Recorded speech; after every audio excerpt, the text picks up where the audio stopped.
আজি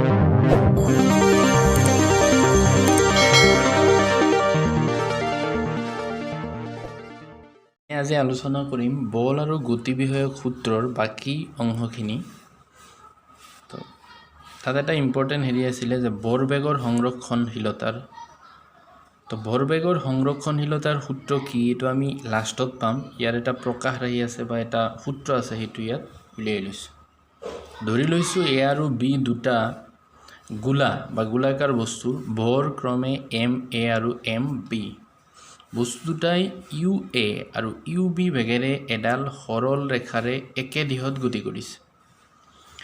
যাতে U A মানে এ বস্তুটোৰ বেগ বেছি বি বস্তুটোতকৈ, U A greater than U B.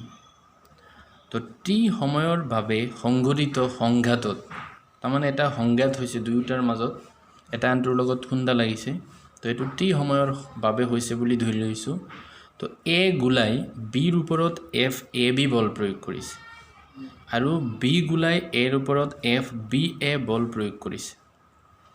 তো ধৰো সংঘাতৰ পিছত গোলাক দুটাৰ বেগ ক্ৰমে ভি এ আৰু ভি বি, তাৰমানে এ বস্তুটোৰ বেগ ভি এ আৰু বি বস্তুটোৰ বেগ ভি বি।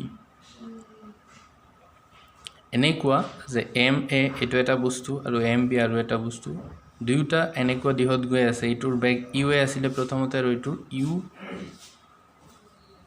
বি। দুয়োটা সংঘাত হৈছে। সংঘাত হোৱাত এ বিৰ ওপৰত এফ এ বি বল প্ৰয়োগ কৰিছে আৰু বি এৰ ওপৰত এফ বি এ বল প্ৰয়োগ কৰিছে। তো সংঘাতৰ পিছত এইটো এম এ ভি এ বেগেৰে গতি কৰিছে আৰু M B A V B বেগেৰে গতি কৰিছে। তো আমি জানো গতি বিষয়ক তৃতীয় সূত্ৰ মতে এ গোলাই বিৰ ওপৰত প্ৰয়োগ কৰা বল এফ এ বি আৰু বি গোলাই এৰ ওপৰত প্ৰয়োগ কৰা বলৰ সমান হ'ব, অৰ্থাৎ এফ বি এৰ সমান হ'ব। সেইকাৰণে F A B equal to F B A. তো এফ এ বি কি হ'ব, যিহেতু বল আছিল কি যে ভৰবেগৰ পৰিৱৰ্তনৰ হাৰৰ সমান। তো ভৰবেগৰ পৰিৱৰ্তন কি হ'ল, তো এ বেগৰ বস্তুটোৰ এ বৰৰ বস্তুটোৰ ভৰবেগ অন্তিম অৱস্থাত আছিলে এম এ ভি এ আৰু প্ৰথম অৱস্থাত আছিল এম এ ইউ এ বাই সময় টি, মানে টি সময়ৰ বাবে সংঘাত হৈছে, সেইকাৰণে ইকুৱেল টু, যিহেতু এটা আনটোৰ বিপৰীত আছিলে সেইকাৰণে মাইনাছ চিন দিয়া হৈছে, যে এফ এ বি এ যিটো দিশত বল প্ৰয়োগ কৰিছে এফ বি এ তাৰ বিপৰীত দিশত বল প্ৰয়োগ কৰিছে, সেইকাৰণে ইয়াত মাইনাছ আহিছে। তো বি বস্তুটোৰ ভৰবেগৰ পৰিৱৰ্তনৰ হাৰ কি হ'ব, M V B V minus M V U B divided by T. তো এতিয়া টিটো যদি সিফালে লৈ যাওঁ টি টি কেঞ্চেল যাব। তো কি থাকিব, M A V A minus M A U A equal to minus M V V V, এইটো মাইনাছ পূৰণ কৰিলে প্লাছ হৈ যাব এম বি ইউ বি। তো এতিয়া M A V A M B V B এইটো ইফালে লৈ আনিলে হ'ব প্লাছ, আৰু এম এ ইউ এ এইটো এম এ ইউ এ এইটো ইফালে লৈ আনিছোঁ সেইকাৰণে প্লাছ হৈছে, আৰু এম বি ইউ বি এইটো ছাইডতে আছিলে। তো এইটোৱে কি বুজাই আছে যে সংঘাতৰ আগৰ যিটো মুঠ ভৰবেগ আছিলে এইটো সংঘাতৰ পিছৰ মুঠ ভৰবেগৰ কি হ'ব, সমান হ'ব। অৰ্থাৎ সংঘাতৰ আগত এ বস্তুটোৰ ভৰবেগ আছিলে এম এ ইউ এ আৰু বি বস্তুটোৰ ভৰবেগ আছিলে এম বি ইউ বি। সংঘাতৰ পিছত এ বস্তুটোৰ ভৰবেগ এম এ ভি এ আৰু বি বস্তুটোৰ ভৰবেগ এম বি ভি বি, এইখিনিৰ যোগফল এইটোৰ কি হ'ব, সমান হ'ব। ইয়াকে কোৱা হয় ভৰবেগৰ সংৰক্ষণশীলতাৰ সূত্ৰ, অৰ্থাৎ সংঘাতৰ আগৰ মুঠ ভৰবেগ সংঘাতৰ পিছৰ মুঠ ভৰবেগৰ সমান। ইয়াৰ প্ৰকাশ ৰাহি এইটোৱে। তো আমাৰ মনত ৰাখিব লাগিব, পিছত অংকবিলাক সমাধান কৰোঁতে এইটো সূত্ৰৰ দৰকাৰ হ'ব। ভৰবেগৰ সংৰক্ষণৰ সূত্ৰ, বাহ্যিক অসন্তুলিত বলে ক্ৰিয়া নকৰা পৰ্যন্ত দুটা বস্তুৰ সংঘাতৰ আগৰ মুঠ ভৰবেগ সংঘাতৰ পিছৰ মুঠ ভৰবেগৰ সমান। ইয়াৰ অৰ্থটো হ'ল যে দুটা বস্তু যদি গতি কৰি আছে আৰু সিহঁতৰ মাজত সংঘাত হয়, তেতিয়াহ'লে সংঘাতৰ আগত সিহঁতৰ যি ভৰবেগ আছিল দুয়োটা বস্তুৰে এইটোৰ যোগফল, ইয়াত যদি কোনো ধৰণৰ বাহ্যিক বল বাহিৰৰ পৰা বলে ক্ৰিয়া নকৰে, তেতিয়াহ'লে সংঘাতৰ পিছত সিহঁতৰ যি ভৰবেগ হ'ব তাৰ যোগফলৰ সমান হ'ব। আমি এই বস্তুটো আগৰ হেৰিত আলোচনা কৰিছোঁ, আগৰ টপিকত। তো তাৰ পৰা আহিছে এই সূত্ৰটো। মৰমৰ ছাত্ৰ ছাত্ৰীসকল, আমি আজি আলোচনা কৰিবলৈ লৈছোঁ নৱম শ্ৰেণীৰ বিজ্ঞানৰ 9 নম্বৰ চেপ্টাৰ বল আৰু গতি বিষয়ক সূত্ৰসমূহ, তাৰ পাঠভিত্তিক প্ৰশ্নাৱলীসমূহ। তো প্ৰথমতে 118 পৃষ্ঠাৰ প্ৰশ্নাৱলী বুলি লিখা প্ৰশ্নবোৰ আলোচনা কৰিম। 118 পৃষ্ঠা। তো 1 নম্বৰ প্ৰশ্নটো কি আছিলে যে তলত দিয়া কোনটো বস্তুৰ জড়তা বেছি? এটা ৰবৰৰ বল আৰু এটা একে আকাৰৰ শিলৰ বল, এখন চাইকেল আৰু এখন ৰেলগাড়ী, এটা 5 টকীয়া মুদ্ৰা আৰু এটা এটকীয়া মুদ্ৰা। তো কোনটোৰ জড়তা বেছি লিখিব লাগে। তো ক নম্বৰ এটা ৰবৰৰ বল আৰু এটা একে আকাৰৰ শিলৰ বল। তো শিলৰ বলৰ জড়তা কি হ'ব? বেছি হ'ব।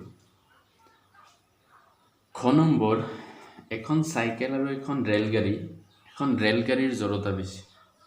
গ নম্বৰ এটা 5 টকীয়া মুদ্ৰা আৰু এটা এটকীয়া মুদ্ৰা, এটা 5 টকীয়া মুদ্ৰাৰ জড়তা বেছি।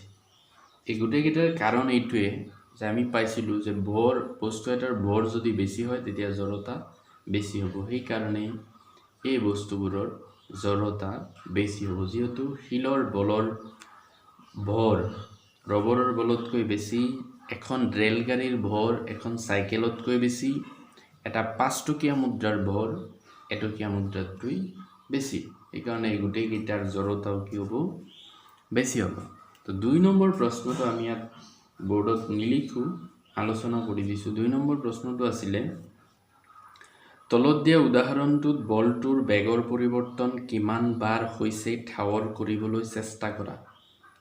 এজন ফুটবল খেলুৱৈয়ে ফুটবলটো তেওঁৰ দলৰ অন্য এজন খেলুৱৈলৈ আগবঢ়াই দিছে, যিজনে বলটো গ'ললৈ মাৰিছে।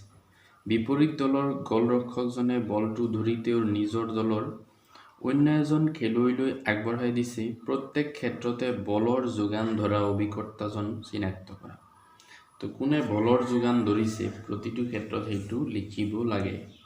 তো প্ৰথমতে এজন ফুটবল খেলুৱৈয়ে ফুটবলটো তেওঁৰ দলৰ অন্য এজন খেলুৱৈলৈ আগবঢ়াই দিছে। ইয়াত প্ৰথম খেলুৱৈজন হ'ল বলৰ যোগান ধৰা অভিকৰ্তা আৰু দ্বিতীয় খেলুৱৈজনে কি কৰিছে? বলটো গ'ললৈ মাৰিছে। তো সেই ক্ষেত্ৰত দ্বিতীয় খেলুৱৈজনো বলৰ যোগান ধৰা অভিকৰ্তা। তাৰপিছত বিপৰীত দলৰ গ'লৰক্ষকজনে বলটো ধৰি তেওঁৰ নিজৰ দলৰ অন্য এজন খেলুৱৈলৈ আগবঢ়াই দিছে। তো বিপৰীত দলৰ যিজন গ'লৰক্ষক তেওঁ এজন বলৰ যোগান ধৰা অভিকৰ্তা, যিহেতু তেওঁ তেওঁৰ দলৰ অন্য এজন খেলুৱৈলৈ বলটো আগবঢ়াই দিছে। তো এইটোৱে আছিলে বলৰ যোগান ধৰা অভিকৰ্তাসকলৰ। অৰ্থাৎ প্ৰথম খেলুৱৈজন বলৰ যোগান ধৰা অভিকৰ্তা, তাৰপিছত দ্বিতীয় খেলুৱৈজনে যিহেতু গ'লৰক্ষকক দিছে, তো দ্বিতীয় খেলুৱৈজনো এই ক্ষেত্ৰত বলৰ যোগান ধৰা অভিকৰ্তা। তাৰপিছত গ'লৰক্ষকজনে তেওঁৰ নিজৰ দলৰ অন্য এজন খেলুৱৈক বলটো আগবঢ়াই দিছে, গতিকে তেওঁ এজন বলৰ যোগান ধৰা অভিকৰ্তা। 3 নম্বৰ প্ৰশ্নটো কি আছিলে যে 118 পৃষ্ঠাৰ 3 নম্বৰ প্ৰশ্ন। গছৰ ডাল এডাল জোৰকৈ জোকাৰি দিলে কিছুমান পাত কিয় সৰি পৰে ব্যাখ্যা কৰা। তো আমি কি লিখিছোঁ যে গছৰ ডাল এডাল জোৰকৈ জোকাৰি দিলে ইয়াৰ গমন প্ৰত্যাগমনশীল গতিসম্পন্ন হয় আৰু স্থিতি জড়তাৰ বাবে ইয়াৰ পাতবোৰ একে ঠাইতে থাকিব বিচাৰে। যিবিলাক পাতে গমন প্ৰত্যাগমনশীল গতি প্ৰতিৰোধ কৰাত অসমৰ্থ হয় সেইবোৰ পাত তললৈ সৰি পৰে। তো গমন প্ৰত্যাগমনশীল গতি মানে কি? যে বস্তু এটা এবাৰ ওপৰলৈ আৰু এবাৰ তললৈ এনেকৈ জোকাৰি থকা, এইটোকে কোৱা হয় গমন প্ৰত্যাগমনশীল গতি। তো যিহেতু গছৰ পাতবোৰ আগত স্থিতিশীল অৱস্থাত আছিল, তো আমি লৰাই দিলেও ই স্থিতিশীল অৱস্থাতে থাকিব বিচাৰে। যাৰ বাবে যিবিলাক পাতে এনে গতি প্ৰতিৰোধ কৰাত অৰ্থাৎ এনেকৈ লৰাই থকাত এইটো সিহঁতে প্ৰতিৰোধ কৰাত অসমৰ্থ হয়, মানে এইটো সিহঁতে প্ৰতিৰোধ কৰিব নোৱাৰে, অৰ্থাৎ ইমান শক্তিশালীভাৱে ডালত লাগি নাথাকে, সেইবোৰ কি হয় ডালৰ পৰা আঁতৰি আহে, অৰ্থাৎ তললৈ পৰি যায়।